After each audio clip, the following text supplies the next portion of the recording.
السلام علیکم ورحمۃ اللہ وبرکاتہ۔ بچوں، آج ہم پڑھیں گے مضمون ماحول کا مطالعہ، سبق نمبر 6 غذا میں تنوع۔ آج ہم بچوں نقشہ پڑھنا سیکھیں گے۔ تو دیکھیے بچوں، یہاں پر ہمیں یہ ایک نقشہ دیا گیا ہے۔ یہ کیا کا نقشہ ہے بچوں؟ یہ ہے بھارت کا نقشہ۔ دیکھیے بچوں، ہر نقشے میں اس طرح سے سائیڈ میں سمت بتاتے ہیں، شمال، جنوب، مشرق، مغرب، اس طرح سے سمت بتاتے ہیں، یعنی یہ شمال، نیچے کا جنوب، مشرق اور مغرب۔ تو بچوں، آج کے نقشے میں یہاں پر دیکھیے ہمیں بھارت کی اہم غذائی فصلیں بتائی گئی ہے۔ یہاں پر دیکھیے چاول، یہ ایسا نشان جہاں پر بھی ہے بچوں وہاں پر چاول کی فصلیں ہوتی ہے۔ یہاں پر ہے گیہوں، تو گیہوں کی ایسی نشانی ہے بچوں، نقشے میں جہاں پر بھی ایسی نشانی ہوں گی وہاں پر گیہوں کی پیداوار ہوتی ہے۔ اور جوار، اور جہاں پر ایسی نشانی ہوں گی بچوں وہاں پر جوار کی پیداوار ہوتی ہے۔ تو دیکھیے بچوں، یہاں پر اس طرح سے یہ نشان آتا ہے، تو یہ نشان کیا کا ہے؟ چاول کا، یعنی یہاں پر چاول کی پیداوار ہوتی ہے۔ اور یہاں پر دیکھیے یہ اس طرح سے نشان ہے، یہ ہے گیہوں کا، یعنی یہاں پر گیہوں کی پیداوار زیادہ ہوتی ہے۔ اور یہ ہے جوار، تو یہاں پر بچوں جوار کی پیداوار ہوتی ہے۔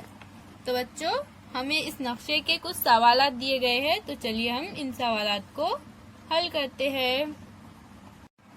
تو ہمارا پہلا سوال ہے بچوں، نمبر 1، ساحلی علاقوں کی ریاستوں میں کون سی غذائی فصل زیادہ تناسب میں حاصل ہوتی ہے؟ تو دیکھیے بچوں، یہاں پر ساحلی علاقوں میں چاول کی پیداوار زیادہ ہوتی ہے۔ اس کے علاوہ بچوں، ساحلی علاقوں میں ناریل اور کھوپرے کا تیل بھی بڑے پیمانے پر استعمال کیا جاتا ہے۔ اب ہمارا اگلا سوال ہے بچوں، نمبر 2، شمالی بھارت میں کون کون سی غذائی فصلیں پیدا ہوتی ہیں؟ تو بچوں، یہ ہے شمالی بھارت، تو بچوں یہاں پر گیہوں اور جوار کی غذائی فصلیں زیادہ پیدا ہوتی ہے۔ اب ہمارا اگلا سوال ہے بچوں، نمبر 3، وسطی حصے میں کون سی اہم غذائی فصلیں حاصل کی جاتی ہے؟ تو بچوں، یہ ہے وسطی حصہ۔ دیکھیے بچوں، یہاں پر گیہوں کی فصل زیادہ مقدار میں پائی جاتی ہے۔ تو ہمارا جواب ہے بچوں، ملک کے وسطی حصے میں گیہوں کی اہم غذائی فصل حاصل کی جاتی ہے۔ نمبر 4، بھارت کے جنوبی حصے میں چاول کی فصل بڑے پیمانے پر ہوتی ہے، اس کی کیا وجہ ہو سکتی ہے؟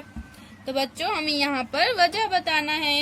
تو ہمارا جواب ہے بچوں، چاول کی فصل کے لیے گرم و مرطوب آب و ہوا اور بھرپور بارش کی ضرورت ہوتی ہے۔